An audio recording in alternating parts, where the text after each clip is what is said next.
नारी शक्ति वंदन अधिनियम इस सेशन के थ्रू एक special session Bharatiya Janata party लगाने जा रही है। दैट इज़ 16 अप्रैल टू 18 अप्रैल। उसमें हमें एक 33% रिजर्वेशन कार्य रूप में आने वाला है।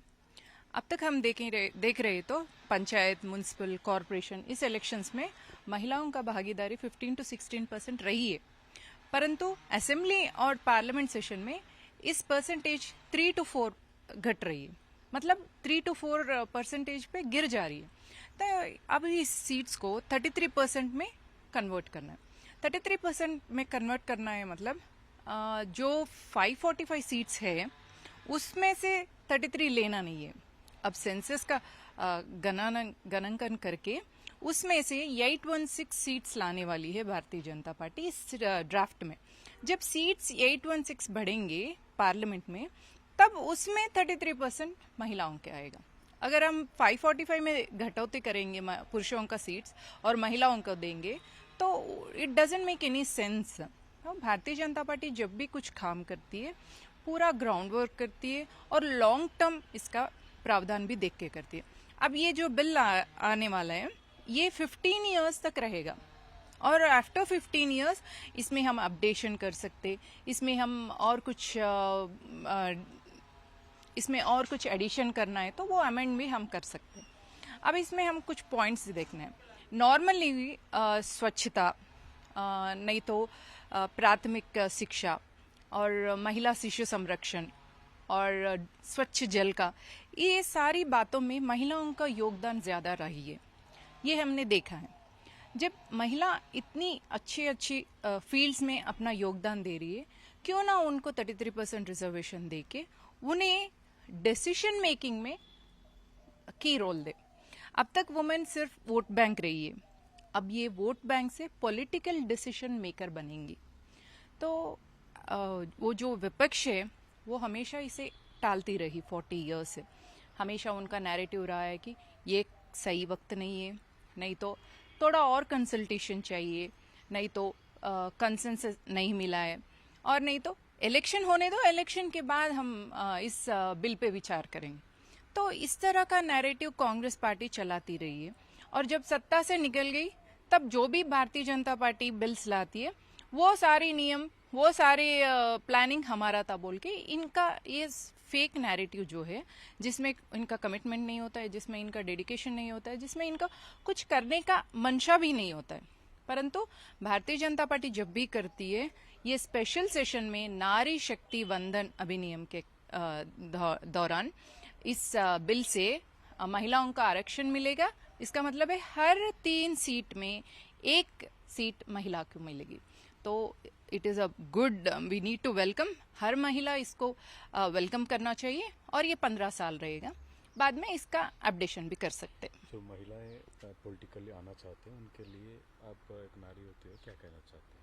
100% महिलाएं पॉलिटिक्स में आनी चाहिए, क्योंकि जब एक महिला अपने बच्चों को, अपने घर को संभाल के करियर पे भी ध्यान देने वाली महिला, पॉलिटिक्स भी तो एक करियर है, तो इस करियर को महिला सशक्त निभा सकती है।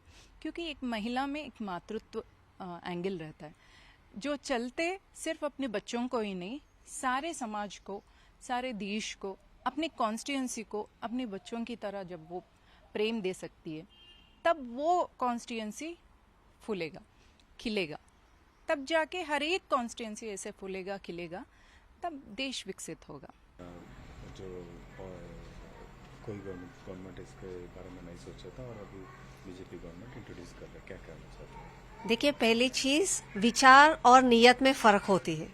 आज जो नरेंद्र मोदी जी ने ये ऐतिहासिक निर्णय लिया है, इससे साफ होती है कि उनकी नीयत क्या है। महिलाओं की उसकी असली गौरव और उसकी असली हक को दिलाने में नरेंद्र मोदी जी हमेशा पहले थे और आज 33% रिजर्वेशन दिलाकर ये साबित हो गया कि नारी शक्ति ही देश की शक्ति है और आने वाली नई भारत की नारी शक्ति ही राष्ट्र शक्ति बनेगी। आज से, अभी से नारी को केवल वोट बैंक और जो वो स्कीम्स की लब्धार नहीं है, लेकिन उनको आज से जो पार्लियामेंट और असेंबली में 33% रिजर्वेशन देके आने वाले नव भारत के निर्माण में उनको भागीदार बनाने का जो फैसला लिया है, उसके लिए हम तहे दिल से और हृदय से नरेंद्र मोदी जी के गवर्नमेंट को हम धन्यवाद देते हैं। और ये एक गौरव है, ये केवल नंबर नहीं और ये कोई सीट की गिनती नहीं है, ये आज महिलाओं के नंबर जो दिया गया है ये अच्छी गौरव है और सही गौरव है। जैसे इतने सालों से महिला अपने घर को संभालती है, आज से और अभी से महिला अपने भारत देश को भी संभालती है और आने वाली देश को आगे ले जाने के लिए और जो संकल्प दिया गया है नरेंद्र मोदी जी का 2047, उसको विकसित भारत बनाने में महिला का भी हाथ है और ये हम गौरव से निभाना चाहते हैं और आज से महिला शक्ति ही राष्ट्र शक्ति बनेगी। मैडम, जो पॉलिटिक्स में आना चाहते हैं महिलाओं, उनके लिए आप क्या कहना चाहते हैं? ये हर एक महिला को राजनीति में आना चाहिए।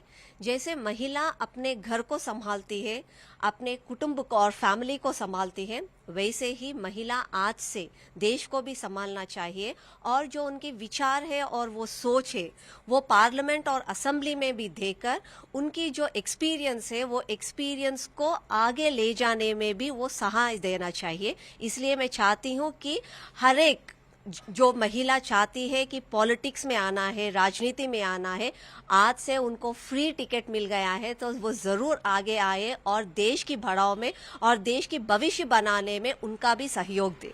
मैं डॉक्टर समीना हूँ, जीएचएमसी एक्स कॉर्पोरेटर और समीना ग्रुप ऑफ हॉस्पिटल की डायरेक्टर हूँ। मेरे नज़रिए से बहुत अच्छा हो रहा है जो भी इम्प्लीमेंट होगा 16 अप्रैल से। साथ ही साथ इसके अंदर एक चेंज ये आएगा कि जो ना जब विमेन अगर रहेंगे पार्लियामेंट में तो उससे उनके सोचने का अंदाज़, उनके समझने का अंदाज़ थोड़ा ख़ास तौर पे औरतों के लिए जो बेनिफिट रहेगा, उनके प्रोटेक्शन के लिए, उनके जो भी उनका प्रोटेक्शन है और जो ना बच्चों के लिए, चाइल्ड वेलफेयर के लिए जो भी काम करेंगे, एजुकेशन के लिए, उनका सोचने का एक अंदाज़ होगा और उससे जो ना हम अच्छी पॉलिसी बना सकते और इससे दूसरी औरतों को भी फ़ायदा होता। हमको इनकरेज करना चाहिए औरतों को आगे लाने के लिए, क्योंकि आप अक्सर देखिए, पिछली बार से देखिए आप, हमारा ओनली 13 या 14% हमारा जो ना इन्वॉल्वमेंट है औरतों का। तो ये बहुत बुरी चीज़ है। हम इतना आगे बढ़ रहे हैं, हमारा देश इतना आगे बढ़ रहा है, तालीम के मैदान में आगे जा रहा है, एंटरप्रेन्योरशिप के मैदान में आगे जा रहा है, हर मैदान में जो ना हमारे औरतें आगे बढ़ रही है। फिर यहाँ पर जो है ना पॉलिटिक्स में जो ना इक्वलिटी नहीं आ रही, तो ये इक्वलिटी थोड़ी सी हम जो ना 33% अगर लाए हैं तो थोड़ा सा एक अवेयरनेस आएगा औरतों में, उनको कुछ मसाइल रहेंगे, उनको जाके बात करना रहेगा, वो बात कर सकेंगे, बोल सकेंगे, बच्चों के लिए अच्छा, यानी पॉलिसी मेकिंग बहुत अच्छी रहेंगी, इससे बेनिफिट रहेगा। और मैं चाहती हूँ कि थोड़ा सा इसके अंदर मुस्लिम वुमेंस को भी आगे बढ़ाया जाए। जहाँ तक मैं समझती हूँ जो ना पूरा हर चीज़ एक शेड्यूल है पूरा बना हुआ, उसके हिसाब से मैं ये चाहती हूँ कि औरतों को भी, मुस्लिम औरतों को भी आगे बढ़ाया जाए, क्योंकि बहुत अच्छी चीज़ है ये आना और बहुत ज़रूरी भी था, क्योंकि देश आज़ाद होके ज़माना हो गया फिर भी जो ना हम जाके वहीं हैं औरतें, तो आगे अब एक डॉक्टर बन रहे हैं, इंजीनियर बन रहे हैं, वकील बन रहे हैं, हर चीज़ बन रहे हैं, तो पॉलिटिशियन क्यों नहीं बन सकते औरतें? और एक अच्छे पॉलिटिशियन, अब हम अगर फर्ज करो पार्लियामेंट तक हम चले गए तो एक नेशनल लेवल तक हमारी पहचान हो जाती औरतों की, तो बहुत इंपॉर्टेंट है और अच्छी चीज़ है। सिर्फ और सिर्फ एक ही रिक्वेस्ट करना चाहूँगी कि मुस्लिम औरतों को भी आगे बढ़ाया जाए।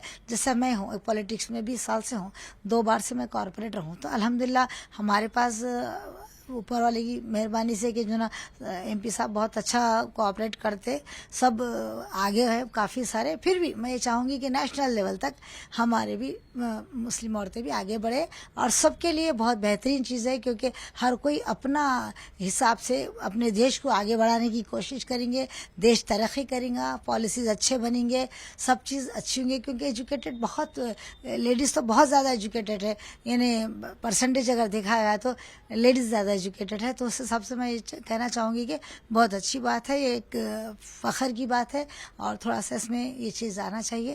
Thank you. Thank you madam. Madam, और एक चीज़ को बताइए, आप जो पब्लिक वुमेन जो पॉलिटिक्स में आने के लिए चाहते हैं उनके लिए आप किस तरह के मैसेज देते हैं? हम जो भी औरतें पॉलिटिक्स में आना चाह रहे हैं, बराबर हम उनको गाइड करना चाहिए, हम उनको अपनी गाइडलाइन के हिसाब से उनको आगे इनकरेज करना चाहिए, आगे बढ़ाना चाहिए, क्योंकि अक्सर ऐसा रहता है कि औरतें डर जाते हैं क्योंकि वो थोड़ा इमोशनली वीक रहते हैं। फिर भी पहले में अब में बहुत चेंज आ गया है, और जब मोटरसाइकिल चला रहे, कार चला रहे, बड़ी गाड़ी चला रहे, तो ये छोटी सी चीज़ क्या है, ये भी चला सकते हैं, देश को भी चला सकते हैं। तो पढ़े लिखे औरतें हैं, अगर पहले के ऐसा ज़माने में जाहिल औरतें नहीं है, पढ़े लिखे 99.5% पढ़े लिखे औरतों का ज़माना चल रहा, तो बराबर देश की इसमें तरक्की होगी ये काम से। और हम ये चाहेंगे कि हर एक को हमारे साथ लेके चलेंगे और आगे बढ़ाएंगे, और हम आगे बढ़ेंगे सबके साथ।